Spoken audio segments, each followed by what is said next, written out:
Eh, bueno, nosotros vamos a hablar sobre la membrana bacteriana y somos el equipo uno.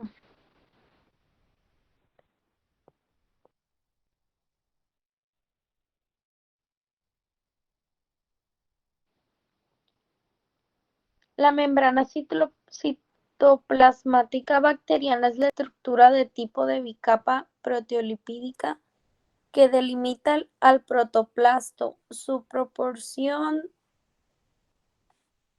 es, es de proteínas.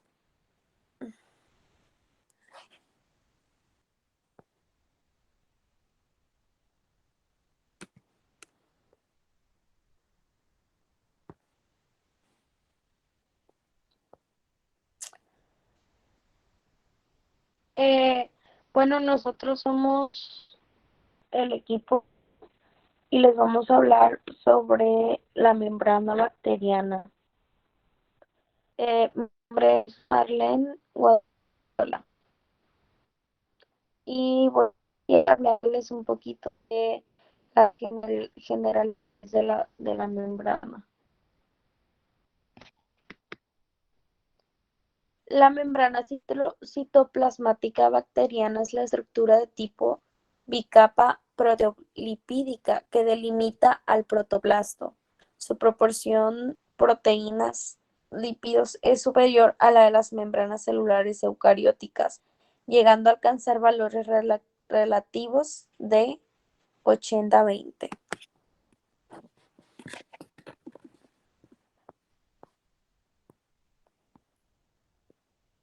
Eh,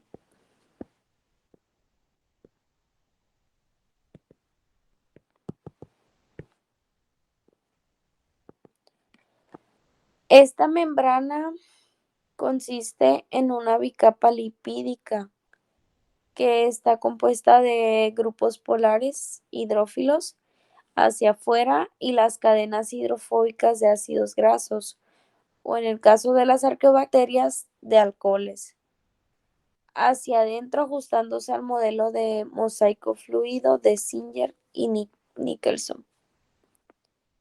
Estando inmersas en esta bicapa se encuentran las abundantes proteínas que pueden moverse lateralmente en el mosaico de moléculas de lípidos, igualmente dotados de una rápida movilidad. Parece ser que no existe movilidad de lípidos entre las dos capas. La membrana citoplasmática es asimétrica, aunque no tanto como la membrana externa de las gram positivas. Esto se entiende, o para mejor entendimiento, que en el hecho de que muchos de los procesos que tienen lugar en la membrana sean vectoriales, que quiere decir que tengan una dirección determinada.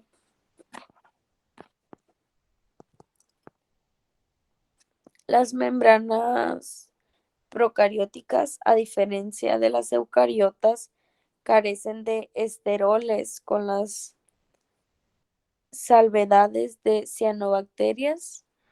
Hola, mi nombre es Abdi Yaxán Rivera Villa y estoy en el equipo 3. Nos tocó exponer el tema de membranas celulares de bacterias y vamos a comenzar hablando un poco de generalidades, retroalimentando lo que mi compañera Marlene habló y adentrándonos un poco más en lo de las membranas bacterianas. Aquí tenemos una estructura de una célula procariota. Tenemos la cápsula que rodea prácticamente toda la célula. Posteriormente tenemos nuestra pared celular, que esta pues va a conferir estabilidad a la célula y nos va a ayudar a identificar y a conferir ciertas características de la misma. La pared celular nos va a ayudar a ver cómo se va a comportar la célula, a identificar qué tipo de bacteria es. Posteriormente tenemos la membrana celular y esta pues va a delimitar el paso de algunas sustancias y principalmente nos va a ayudar a proteger lo que se encuentra en el medio citoplasmático, que sería el material genético y los organelos que se encuentran en el medio citoplasmático. También tenemos en el medio citoplasmático los ribosomas, algunos plásmidos, el nucleoide. Podemos observar que en la membrana celular tenemos algunas variaciones en la forma. Por ejemplo, aquí en este caso tenemos un pili y también tenemos de este lado un mesosoma. Entonces estas formas le van a ayudar a la célula a que tome una forma definida y tenga estabilidad en su estructura. Y pues vamos a pasar a analizar algunas células procariotas, tales como los cocos, estreptococos, bacilos, vibrios y espirilos. Estos son algunos de las bacterias que regularmente conocemos y hemos visto en laboratorios, tales como los cocos y los bacilos, que son los más comunes que vemos en el laboratorio. Bueno, algunas de las características de las membranas celulares debemos de tomar en cuenta cuánto mide. Aproximadamente mide 8 nanómetros. Las características de esta membrana es que debe ser una barrera flexible, delimitante, selectiva, que rodee, que delimite, que dé forma y que mantenga equilibrio. Al hablar de flexible nos referimos a todos los componentes que dan estructura a la membrana, tales como los fosfolípidos, glucolípidos, etc. ¿Qué delimita? Pues delimitar y selectiva va de la mano porque van a delimitar el paso de algunas sustancias. La selectividad se refiere a aquellas moléculas que va a seleccionar la membrana para que sean transportadas al interior de la célula, ya sea por transporte activo o por transporte pasivo. ¿Qué va a rodear? Pues esta va a rodear prácticamente todo lo que se encuentra en el medio citoplasmático, es decir, los organelos, el material genético, algunos plásmidos, etc. Como aquí esta parte ya está repetido, va a delimitar el paso de algunas sustancias o moléculas y da forma. Recordemos en la estructura anterior cómo se formaban los pilis y los mesosomas. Es una característica especial de la membrana celular y pues en eucariotas pues recordemos que a la membrana van adosados ribosomas. En este caso están en el interior del medio citoplasmático. Al hablar de mantener el equilibrio se refiere al equilibrio osmótico que debe haber en la célula, es decir, el paso de agua al interior de la célula debe estar equilibrado, porque si tenemos una gran cantidad de agua que entra a la célula, pues prácticamente la célula se va a alisar, y si no tenemos el suficiente paso de líquidos a la célula, pues la célula se va a crenar. Entonces debe de haber ese equilibrio osmótico, que esa función la va a hacer la membrana celular. Como lo mencionamos, debe ser una barrera osmótica, debe de tener un límite metabólicamente activo, permitir el paso de sustancias y moléculas, debe de haber procesos bioenergéticos en ella y la biosíntesis de componentes de membrana de pared y de cápsula. Recordemos que los componentes de membrana regularmente son fosfolípidos, glucolípidos y lípidos específicos. Igualmente de la pared y de las cápsulas, pues prácticamente la función de estas es dar estructura y proteger el material genético. Las enzimas que van a presentar estas membranas principalmente son las hidrogenasas, las ATPasas y la cadena transportadora de electrones, que nos brinda citocromos y quinonas. Recordemos que esta es parte del metabolismo central, como lo habíamos visto en bioquímica.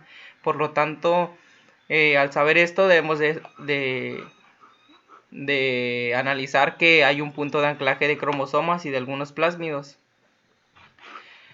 Debemos de conocer de qué están compuestas estas membranas, principalmente por fosfolípidos, que son derivados del ácido fosfatídico, es decir, la fosfatidil-etanolamina, la fosfatidilglicerol y la cardiolipina, que también la conocemos como difosfatidilglicerol. Regularmente las membranas van a variar dependiendo del tipo de célula, pero la mayoría están compuestos por los mismos fosfolípidos. Recuerdo en mis clases de biología celular que variaba muy poco y algunas células cambiaba un fosfolípido y es lo que les brindaba su característica principal. Por ejemplo, en bacterias gram positivas van a haber otro tipo de glucolípidos y glucofosfolípidos. Esto por ser característica especial de este tipo de bacterias que se comportan de diferente forma. Al igual que las gram negativas tienen otro tipo de comportamiento en sus paredes. Y pues también en la membrana van a conferir algunas características en la composición. También debemos de analizar que no existen ácidos grasos poliinsaturados, a excepción de las cianobacterias, que recordemos que estas cianobacterias también tienen comportamientos específicos muy raros, se podría decir, porque pueden comportarse de diferente forma. También analicemos que cuando la temperatura aumenta, pues vamos a tener en proporción ácidos grasos saturados, pero cuando esta disminuye vamos a tener en mayor proporción los ácidos grasos insaturados, es decir, con dobles enlaces. En las bacterias psicrofílicas, pues son las bacterias que son amantes del frío y como lo mencionamos anteriormente, al estar en temperaturas bajas, pues la mayoría de todos sus ácidos grasos pues van a ser insaturados. Aquí tenemos una estructura de una bicapa lipídica. Podemos observar aquí la cabeza fosfatada, que sería nuestra parte hidrofílica, y adosados los fosfolípidos.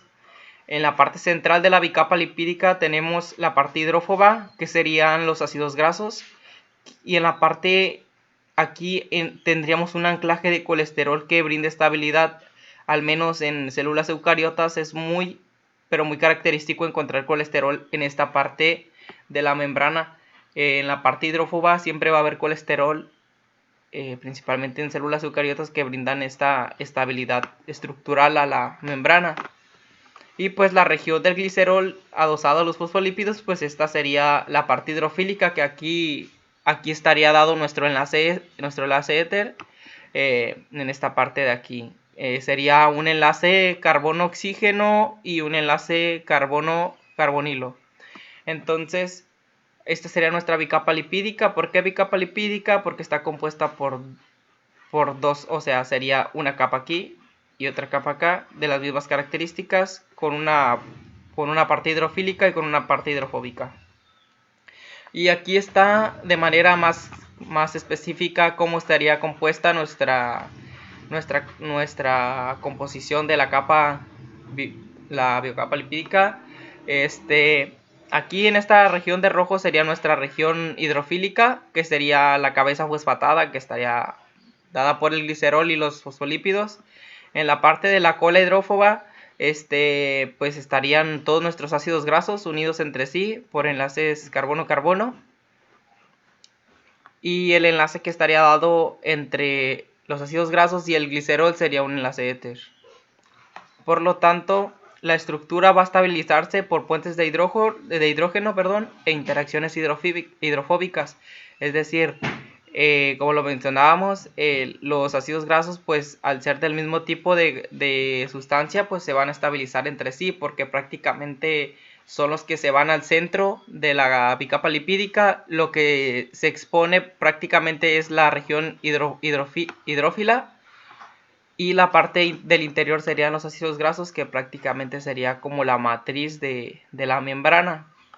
Algunos cationes, como el catión 2+, y el catión calcio 2+ y el magnesio 2+, interactúan iónicamente con grupos polares de carga negativa presentes en los fosfolípidos. Pues estas son características muy específicas, porque recordemos que algunos iones no pueden pasar tan fácilmente o adosarse a los fosfolípidos, ya que son de otro tipo de naturaleza, y por lo tanto estas son características muy específicas. Aquí tenemos otra estructura.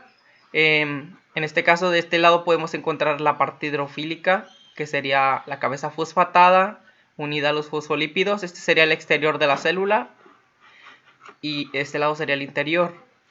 Por la parte del centro tendríamos nuestros ácidos grasos, que serían nuestros grupos hidrófobos, y pues ahí estarían anclado el colesterol, que les brindaría estabilidad. Los fosfolípidos estarían representados como las bolitas azules, los grupos hidrofílicos como las cabecitas, las bolitas verdes, y las colitas que se ven aquí como tipo flagelitos, pero en realidad son los ácidos grasos.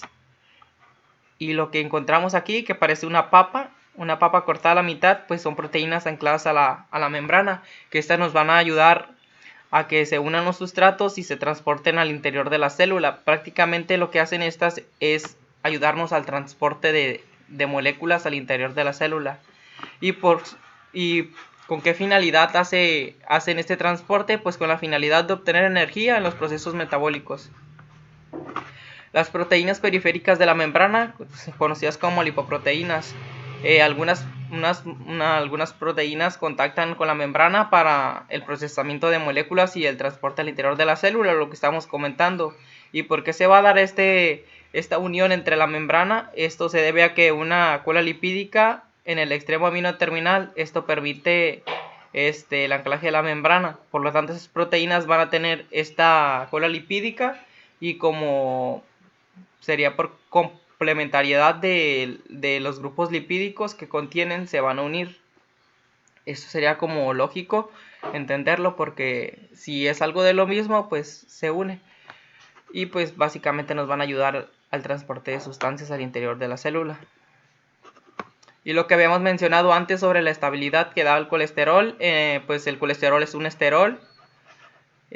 Básicamente está compuesto por ciclohexanos, y las características de este pues van a brindar estabilidad a la parte hidrófoba, la parte que se encuentra no expuesta, y pues en membranas bacterianas sería el aponoide. Dicen que en el eucariota los esteroles pueden ir del 5 al 25%, es decir, casi un cuarto de todos los lípidos que existen, y vaya que son bastantes, pues porque prácticamente está compuesta la membrana por lípidos y algunas proteínas.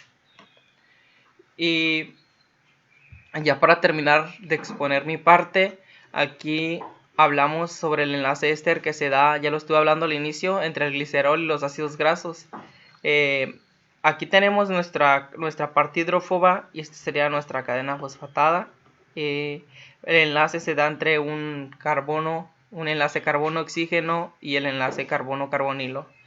Este será nuestro enlace éster. Bueno, continuamos con lo que es el siguiente subtema, que es membrana del dominio Archaea. La membrana plasmática delimita el territorio de la célula y controla el contenido químico de la célula.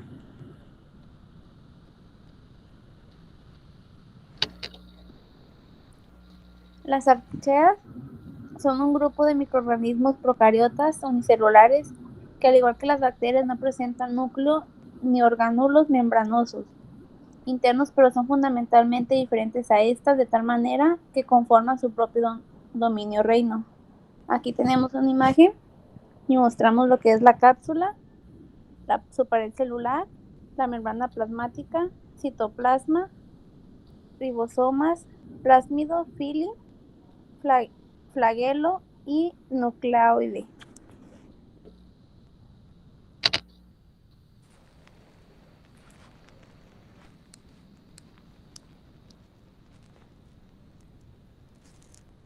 Su estructura y composición.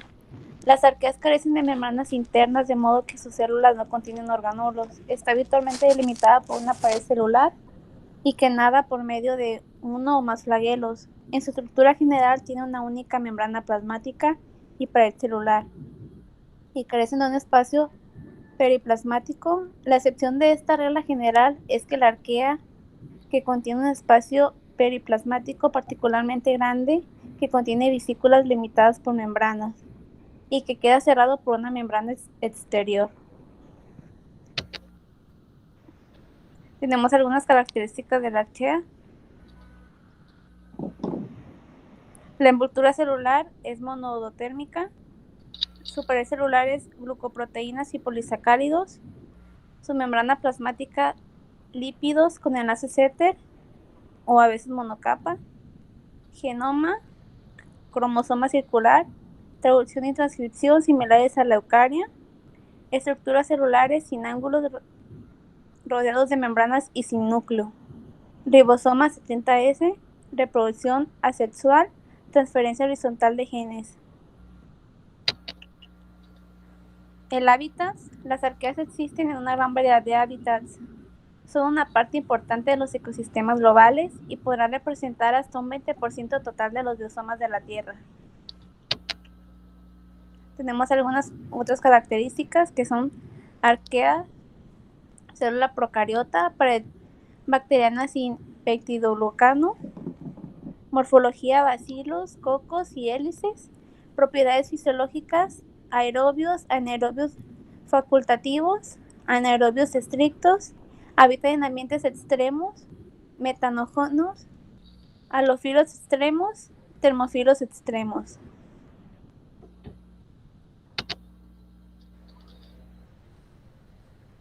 Aquí tenemos la representación de una membrana plasmática, que también se le conoce como modelo del mosaico fluido. Tenemos que es esta parte que es la parte exterior de la célula, colesterol, que son tiene su membrana, que son estos, el interior de la célula, glucoproteínas, fosfolípidos, que equivalen a un 40%, y lo que es la membrana plasmática. Fosfolípidos son lípidos alifáticos compuestos por una molécula de glicerol a la que se unen dos ácidos grasos, saturado e insaturado, formando un enlace éster y un grupo fosfato unido a un grupo orgánico. Tenemos el glicerol, el ácido graso saturado, el ácido graso insaturado, forma la fosfatidilcolina. La cabeza del fosfolípido es la parte no polar, y estos fosfolípidos forman la bicapa lipídica, que es la representación de una membrana.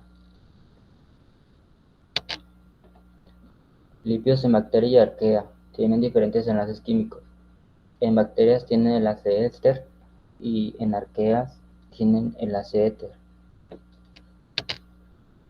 La membrana plasmática realiza las siguientes funciones: aísla el citoplasma del medio externo, permeabilidad selectiva, regula el flujo de materiales entre el citoplasma y su medio, adquisición de nutrientes y eliminación de desechos, pasivos, difusión simple, difusión facilitada y ósmosis. Activo, transporte activo y translocación. Permite la interacción con otras células, barrera de permeabilidad, moléculas pequeñas sin carga, hidrofóbicas. En la diapositiva anterior mencionamos que los gases son permeables a la membrana. Pequeñas moléculas polares sin carga, que puede ser etanol, urea, agua, esos son semipermeables. Moléculas grandes polares sin carga, glucosa, fructosa, esos son impermeables, no pueden atravesar la membrana. Algunos iones, que son potasio, magnesio, calcio, cloro, esos son impermeables. Moléculas polares con carga, aminoácidos, ATP, glucosa 6-fosfato, proteínas, ácidos nucleicos, son impermeables a la membrana también. Citoplasma es un componente líquido que se encuentra dentro de la membrana plasmática, compuesto principalmente por 80% de agua y moléculas orgánicas e inorgánicas, material genético, plásmidos y ribosomas. Ribosomas contienen todos los componentes necesarios para la síntesis proteica. Ribosomas 70S en procariotas, 2 subunidades 30S y 50S. Ribosoma 80S en eucariotas, 2 subunidades 60S y 40S, compuestos por RNA y proteína. Algunas diferencias entre bacteria y arquea. En el tipo celular tenemos que las dos son procariotas. En la reproducción asexual, ambas son asexual. En la parte celular, la bacteria contiene peptidoglucano y la arquea no lo contiene. Lípidos de membrana. En las bacterias están compuestos por cadenas rectas de carbono unidas a glicerol por enlaces éster, y en las arqueas, compuesto por cadenas de carbono ramificadas unidas al glicerol por cualquier enlace. Primer aminoácido en la síntesis proteica. En las bacterias es la formilmetionina y en la arquea es la metionina. Histonas, no tiene histonas la bacteria y la arquea sí tiene. De nuestra parte sería todo. Muchas gracias.